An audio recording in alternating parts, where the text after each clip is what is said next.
So AMD has thrown down the gauntlet. The California-based semiconductor maker this week unveiled its most advanced GPU for AI yet. It's being seen as perhaps the biggest threat to Nvidia's dominance. Earlier this week, CEO Lisa Su told Yahoo Finance Live the technology is transformative, and the unveiling was a special day. Everyone has, captured this whole idea of chat GPT and generative AI and co-pilot functions, using AI to help us in our businesses, in our personal lives, making us more productive and more capable. And the underlying technology for that is GPUs.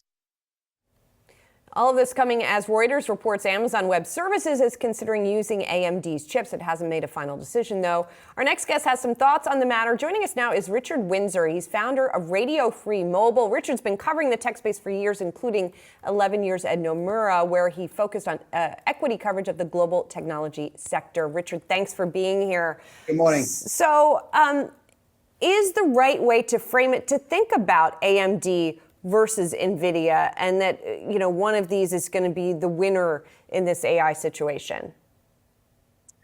It's a difficult one to say. So if you look, the situation at the moment is that Nvidia is effectively a monopoly with probably around about 85% market share. And there's not just AMD in there. Don't forget, you've also got Google that makes its own chips. You've got some independent companies such as Graphcore in the UK. So there are a whole load of them in that space. AMD is probably one of the most significant challenges to date because they're going to sell the chip to everybody, but it remains to be seen how many developers actually want to use it, and that's going to be the key. Does it have to be one or the other, though, Richard? I mean, you look at where the stock moved on that Reuters report yesterday. Well, we've heard over and over that the AI opportunity is so big, there's enough to go around. How do you view that? It doesn't have to be one or the other. The problem you have, if you look at NVIDIA's valuation, is telling you exactly what the market thinks, which is it's going to be NVIDIA and it's going to be all of it. And so I think, there is a possibility that AMD does gain some market share. But what it really comes down to is NVIDIA has a massive lead in this space because it started a long time before anybody else. And it has managed to corral the developers. The developers say, we want to develop on NVIDIA silicon, and if you don't put it in your data center, we're going somewhere else. This is why Google Cloud and Microsoft signed deals with NVIDIA. So it really depends on AMD's ability to bring the performance and to make sure or entice the developers to actually say, yes, we want to develop on AMD. Richard, from somebody who doesn't know, who's never coded, what makes it more attractive to developers, one versus the other? Great question. Let me clarify that a little bit. Basically, developers like to have great support. They like to have great tools. They like for companies that they use to make their lives easy. Now, the thing is that the developers of AI training today all know the CUDA development environment, which is what NVIDIA uses, extremely well. I would have grave doubts that they know the AMD development environment as well. But what it's going to come down to is how well AMD can implement the other development environments that developers use to make it very easy for them and very efficient for them to switch maybe from NVIDIA to AMD with a minimal level of disruption. That is the challenge.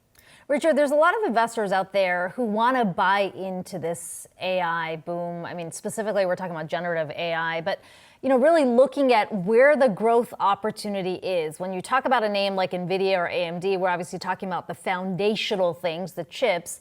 Where are the other opportunities you see when you think about where AI can go? Well, there's a couple of places you can look. So I view OpenAI effectively as part of Microsoft. So because I think Microsoft is going to have to acquire OpenAI at some point in time. So if you wanted to buy the OpenAI story, you could think about Microsoft. If you want to, another ways of looking at it is what are other companies that are more reasonably valued that have caught the AI tailwind? One of those is Palantir. Now, personally, I own Palantir personally in my own portfolio, and I own it because I think it's a great company and it has virtually no competition, and they're well ahead of the game and well positioned for this AI, for this current AI trend. The other one, of course, to look at is Google. You know, Google has massively underperformed if you think about it in AI terms compared to Nvidia or Palantir or even AMD. But Google remains, in my opinion, one of the leading AI companies in the world. They've just done a very bad job of getting that message across over the last few months.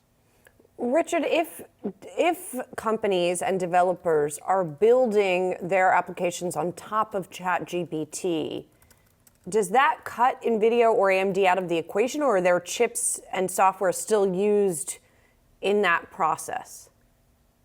The answer is potentially. And the reason being is it comes back to that relationship with the developer that I mentioned to you before, is if everyone shifts from developing directly onto NVIDIA or AMD and they go, well, we'll just develop for ChatGPT, like a number of companies have done. You know, there's 140 different plugins that you can use to spread ChatGPT functionality across your app. If people go there, what happens is it moves the control point. It's instead of developers going, I want AMD or I want NVIDIA, they might go, I want ChatGPT or I want Bard.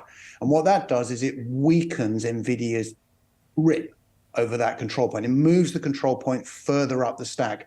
And that is a potential negative for NVIDIA and also potentially AMD, because it would bring competition back much more into the silicon space, and those 70% gross margin that NVIDIA does a great job of printing quarter in, quarter out would come under some considerable pressure. Okay, a lot of things to consider in the space there. Richard Windsor, Radio Free Mobile founder. Good to talk to you today.